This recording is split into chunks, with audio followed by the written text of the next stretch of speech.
مرحبا والسلام عليكم اخواني واخواتي الكرام. مرحبا بكم في جديد على قناه يوز اش اكس.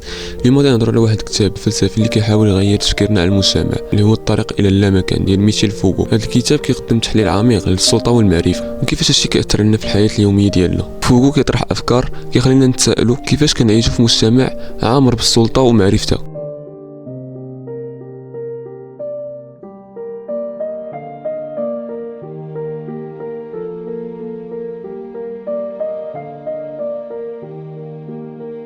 اول حاجه كيبين لنا فوغو ان السلطه والمعرفه ماشي شي حاجات كيكونوا مفارقين، لكن هما مرتبطين بزاف مع بعضياتهم. فوغو كيقول ان المعرفه اللي كنكتسبوها من المجتمع فهي في الغالب وسيله للسيطره. ثاني كيفاش المجتمعات والمدارس والمستشفيات يديروا تنظيم للناس باش يتبعوهم وكيحطوهم في اطارات محدده. فوغو كيتسائل اش من نوع من المعرفه اللي كنقولوا عليها صحيحه، واش فعلا عندنا حريه في اختياراتنا.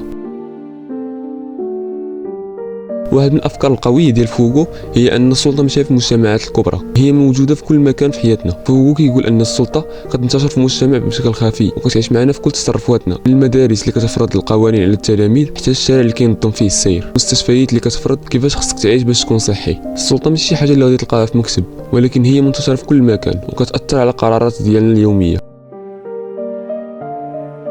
فوغو كيدير واحد النقد عميق للانظمه الاجتماعيه اللي كتعطي كل واحد هويه خاصه. فوغو كيقول ان المجتمعات كيحدونا باش نكونوا حاجات معينه، الهويه ديالنا كيتم التصنيف ديالها حسب المعايير الاجتماعيه، مثلا كيفاش كيتحدد الناس على حسب الجنس واللون ولا حتى الميولات الجنسيه. كل هاد الاشياء كيتم تصنيفها على حسب النظام الاجتماعي اللي كيفرض علينا كيفاش نكونوا.